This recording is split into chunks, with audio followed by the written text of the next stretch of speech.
What's up, people? So today's another video. Now today, it is the complete ivernia timeline story. So just like what I did with my Carpathia timeline story a few weeks ago, but this time it's the RMS ivernia. So she was built all the way through when she went through scrapping. All right, let's get started. The story of the RMS ivernia begins before the ship was even built. You see, in the early 1900s, there had been massive competitions between Europe to the United States. Now, in the early 1900s, they were trying to get ships to sell, for people to sell on their ships instead of the competition. And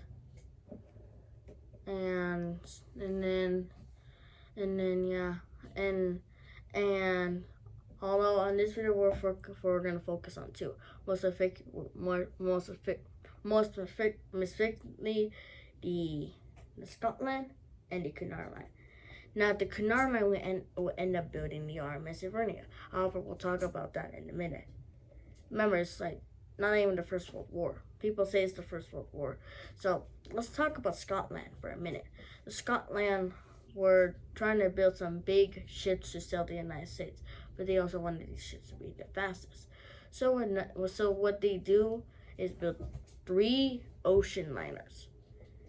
These ships would be Waterbury, Californian, and the Penguin. They were already, there was some were in October of 1912, the Scotland revealed the water bottle into the world. Only a few months later, they won it again with the release of the RMS Californian, and then 1 month later, it had been confirmed that I was gonna do that. However, the Penguin was still in service. Was not in service. She'll only be in service throughout the First World War, but we'll talk about that in a different episode. So yeah, then George Burns, I remember the name now. He would end up building the RMS ivernia class. So, and they designed these ships, and they decided to have 3 classes of the ships. There'll be 3 ships in the class. The first ship will become known as the RMS ivernia, and a few months after construction on the ivernia began, the second ship of the ivernia class construction began. That ship will become known as the RMS Carpathia, and a few months after Carpathia's construction began, the third ship of the ivernia class construction began. That should become known as the RMS Exonia. However, the RMS Exonia would never be, because due to the outbreak of World War I, this ship later became a hospital ship. So its official term is HS Exonia. So what these ships could do, they immediately got to work. However, remember, before ships enter enter the water, she's just an empty shell. But we'll just talk about that. Then they're building these ships, and the process of it is doing good. It's pretty good. They're doing good. They're doing really good with these ships. They're doing good with the destructions of these ships. So yeah, and then finally, the ivernia was finally being done building. Now, remember, like I said earlier, before a ship is launched into the water, she's just an empty shell. There's nothing inside the vessel. And remember, she was launched in the year 1916. And so, and if they put the engines before she was lying on the slipway, they would have been massive things. Maybe the ship would grind against the hull. Maybe on the way down. Maybe like as the bower was starting to touch the water, like the very front part, it suddenly just jams on the slipway and it can't sail. And go into the water.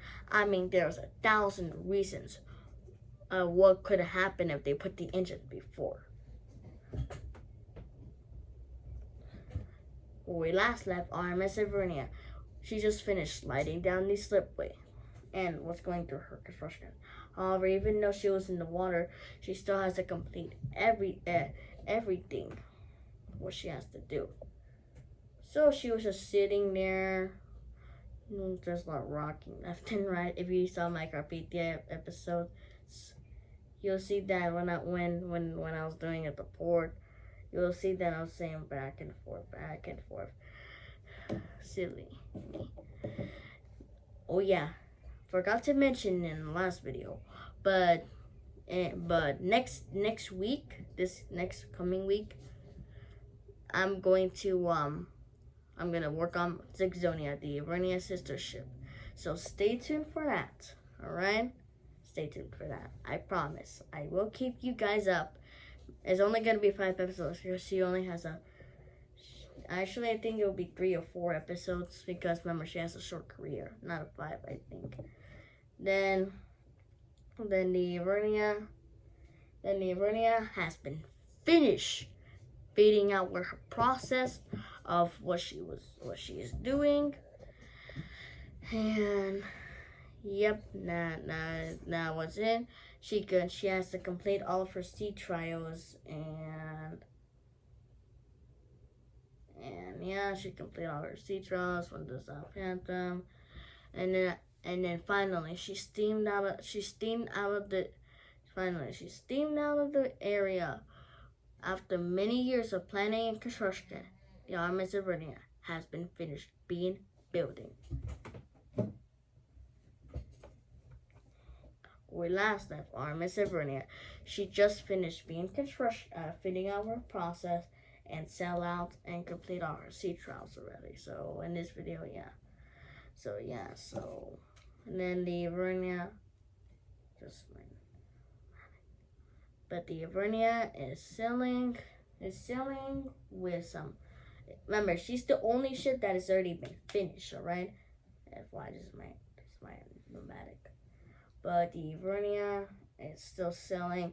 Remember, if she would just like do like this and like that, then the water will just whoosh over and then cause her to sink. But no. But during her, hold on, let me get my funnel, please.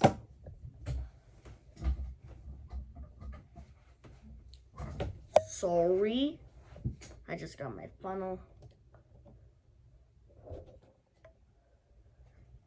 But the Ivernia is still sailing along. However, on her 5th voyage, she collided with another ship called the HMS Hawk, and she slammed into her port side, causing 3 compartments to be flooding.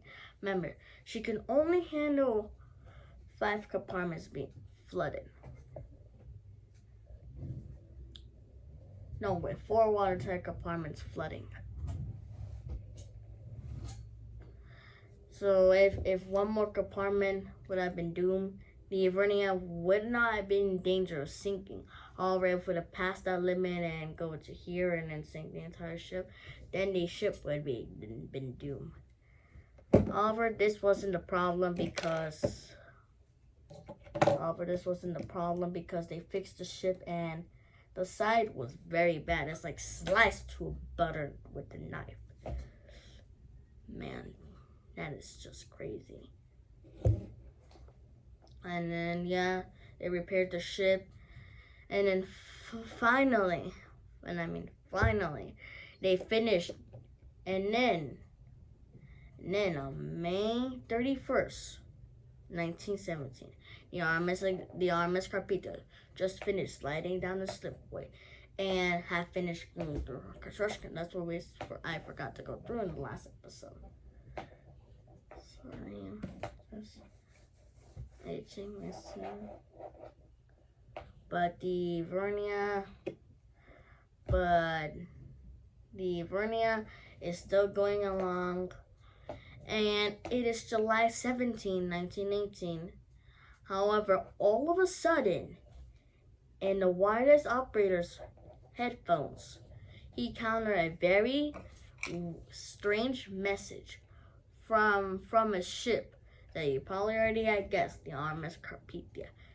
CQD, this is Carpathia. CQD, This is Carpathia. CQD. This is Carpathia. CQD. This is Carpathia. Where we last left RMS. We last left RMS ivernia. It is July 17, 1918. The Carpathia is sailing along to New York City to Southampton.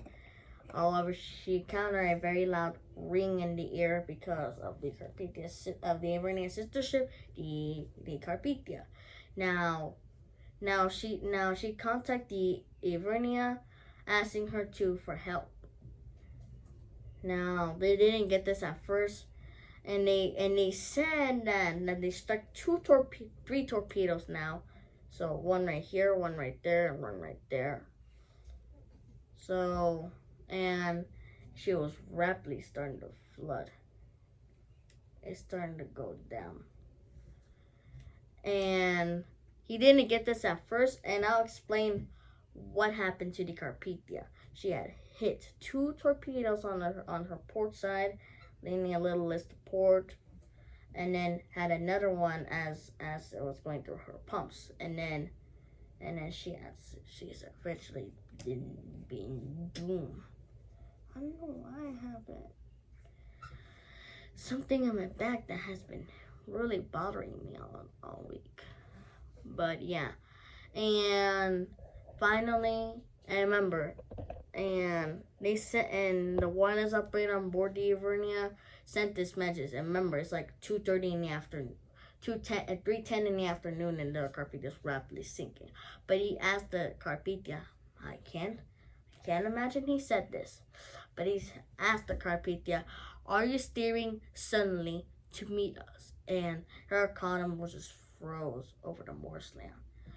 So then after he paused for a moment, he was like, how are they not getting this? And he put, we are putting passengers off in the boats.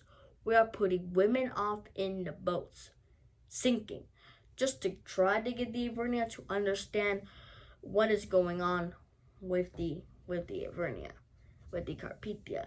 Now, once this happened, he did realize that the Carpathia is in big danger, and the third torpedo is sealing her fate. And remember, the water is like already right there. So yeah. Then it changed mini course. And remember, she's 500 miles away from the ivernia. Remember that for the rest of the time last 3. But the ivernia changed course her, and then around 3:30 in the afternoon he tried to, and then at 3:20 in the afternoon been silent. It has been silent. Remember, the water has already touched the boat deck, so the radio went completely offline, because remember, the water didn't damage the, remember, the water did flood the engine room for a little bit, but then all the water got moved to the bower, so like loop. So yeah, and then the radio went completely offline. They abandoned the captain. Now at 3:30 in the afternoon, he tried to contact back the Carpathia. However, he did get no response. And he has other ships in the area that were trying to rescue the Carpathia survivors, and they have had heard anything from Carpathia. And which the other ships replied, no, we never heard of Carpathia after that.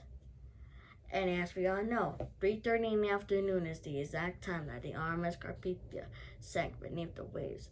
So now everybody that were on board the ship that weren't lucky enough to get a lifeboat were now freezing to death, taking her 1,445 people that were on board the ship into the really warm North Atlantic Ocean. Now, remember, there were some people that were trapped inside the ship. So pretend the funnel wasn't there. And so imagine this. Imagine the Carpathia shoot straight up into the air and had sunk beneath the waves. She would implode, right?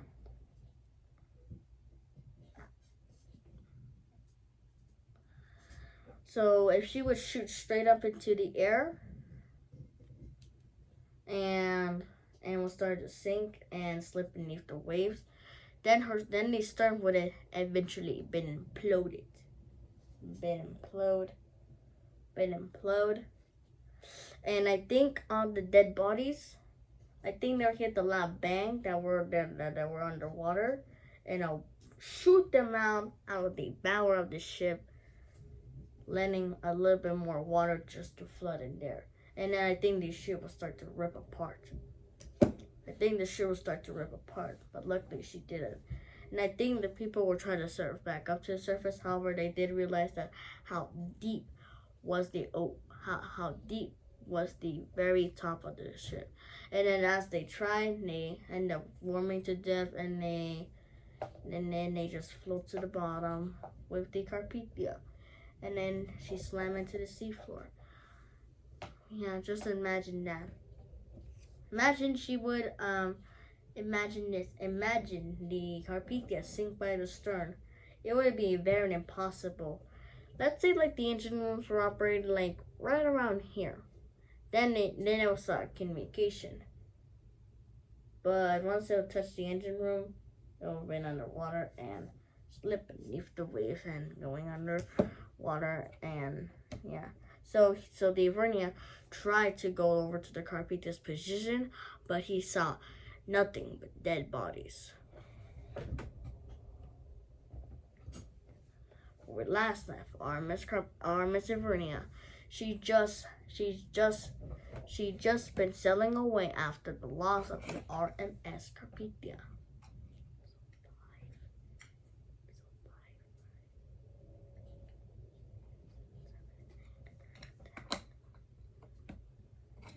Sorry. Then the Ivernia, and now we're gonna talk about her mid things that she did in 1918 after the loss of the RMS Carpathia. Oh my God, I can't believe that. It's been what? Now it is July 22, 1918. She just arrived in Southampton. Remember, the Carpathia was supposed to arrive in New York City in a couple days. Now they can go back and forth. That way they would see each other and they'll say, "Hey, what are you guys are doing? We miss you guys." But nope, they did nothing. So yeah, and then that was it. And then all of her mid things of 1912, and then through a couple of years in 1920.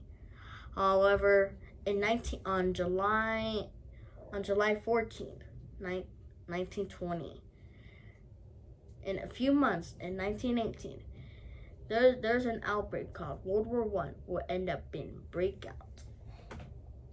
Last time, RMS Carpathia, we just finished talking about that World War I has just been started. And now she is in the dock, just being wait for there, with her sister ship, the RMS Saxonia, now still under construction after the loss of the Carpathia. How sad, huh? By the way, this is my fake knife. I'm just gonna play with it. But anyway, right after when she lost the Carpathia, she had nothing to do but cry to herself because she lost her own sister ship. I mean, why would a German U-boat? No, I think it was an iceberg or something. No, in the last episode it wasn't World War I, but German U-boats were a thing back then. But they sunk the biggest ships in the world, so they sunk the Carpathia. Then her service as a troop ship has been good, and now they pull in the Now they pull in the Penguin water bottle, and they're gonna pull in the Zigzoni after. They need the Penguin as a hospital ship, and the water bottle N as a troop ship, including the Ivernia as its troop ship, including the Zigzoni as a hospital ship. So 2 hospital ships and 2 troop ships. How amazing is that? And the reason why I only said 2 Scotland liners is because in November 9th, 1919, I'm guessing, the RMS Californian has just been struck by German U-boat. I forgot, but she eventually sunk, and now it's just the Penguin and the water bottle and Penguin and the water bottle and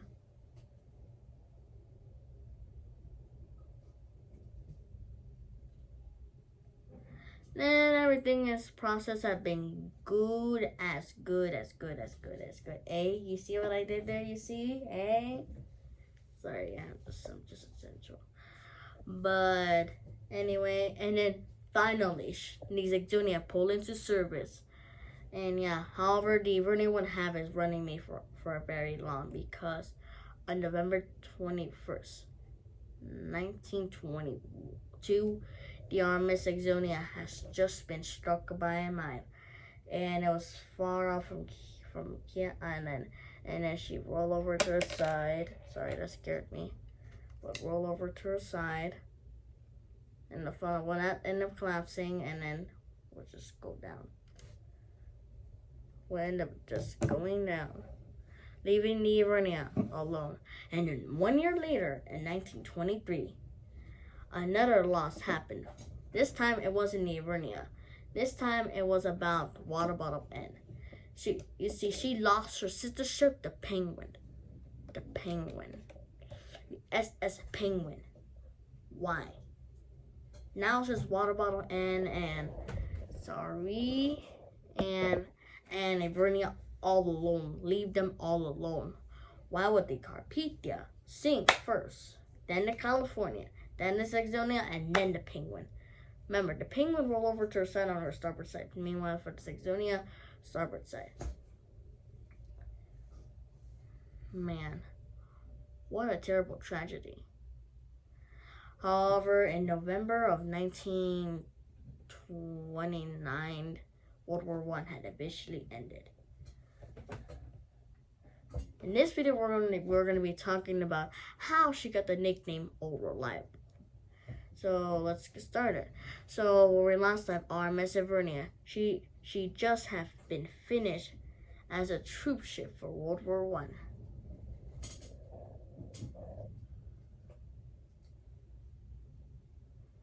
And then she would serve as a troop ship for a couple more years, and including with the water bottle N. Now when the water bottle N will end up getting the TV, will end up getting the nickname Old TV, because it's been really old. It's also been old.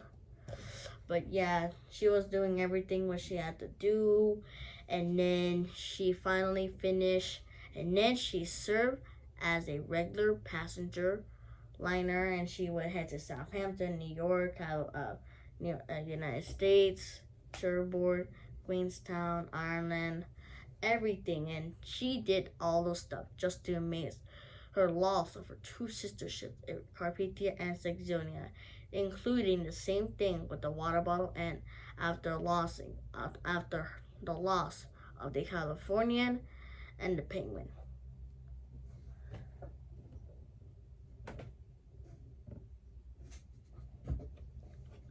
So in this video, we're going to be talking about the golden years about the RMS Ivernia. So let's get started. So we're last of RMS Ivernia. We just finished how she been as a troop ship and how she got the nickname Old Reliable. However, for this video, we're going to be talking about her golden years before she was scrapped. I remember it's like 1941. No, 1933. After the war ended. Then everything has been good. Everything has been pretty good so far. It's been really smoothly. I don't know why I did that. But the Ivernia is still doing all her process. She's going to New York City, Southampton. She's going to she went to she went to she went to she went to USA, Europe, all those stuff that she needed to do. And she had everything that she needed to do. That she also needed to do. And yeah, now it's her golden years. In the next episode, we're going to talk about her final years. Last time, RMS Vernon, we just finished talking about her golden years. Now we're going to talk about her final years before she was scrapped. And it's 1939, so she's been serving for a good while. Then Ivernia, still selling. And selling to her destination. Selling to her destination. And yep, that, and selling to her destination. She went to New York City, Southampton, Liverpool, everything what she had to do. And one day when she was heading to New York City, she had collided with the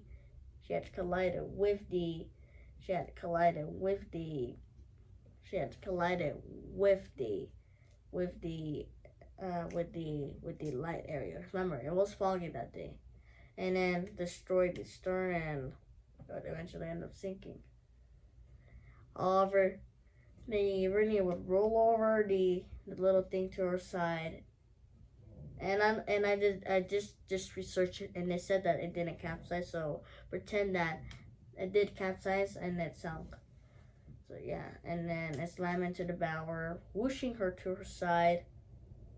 It's slamming, whooshing her to her side, and then eventually having it sink, and yeah. Wait, last time, Miss Ivernia, we just finished how she talked about how she rolled over the little thingy and had sunk. In this video, we're going to be talking about the retirement of the RMS Ivernia. So let's get started. And she has been serving for pretty good years. Serving for a lot of really good years. Serving really good years. I remember it's like 1945. No, 1946. No, 1945. Then Ivernia is still doing everything what she had to do. She was doing everything, and then they had her sit in a harbor where they'll talk about how she's gonna be, if she's gonna be a hotel, become a scrap ship, whatever that you call it. Now they're planning this for a while, and sadly, no buyers came to buy the Carpathia. I mean the Ivernia, and I mean it. No buyers came to buy the RMS Ivernia. And they were trying to do with it, and they're like, maybe we can have her as a museum ship or a hotel ship, like how the Queen Mary is today, and everything else. And she was doing that pretty good. Sorry, I got scared for a minute. And then she was doing pretty good, and then they said, nope, we're just gonna scrap the ship. Now it is a very sad tragedy that the RMS Ivernia did eventually being scrapped. And yeah, they ended up building a new ship. And yeah, I forgot the name of it. So yeah, That concludes the RMS Carpathia timeline story. Alright, goodbye.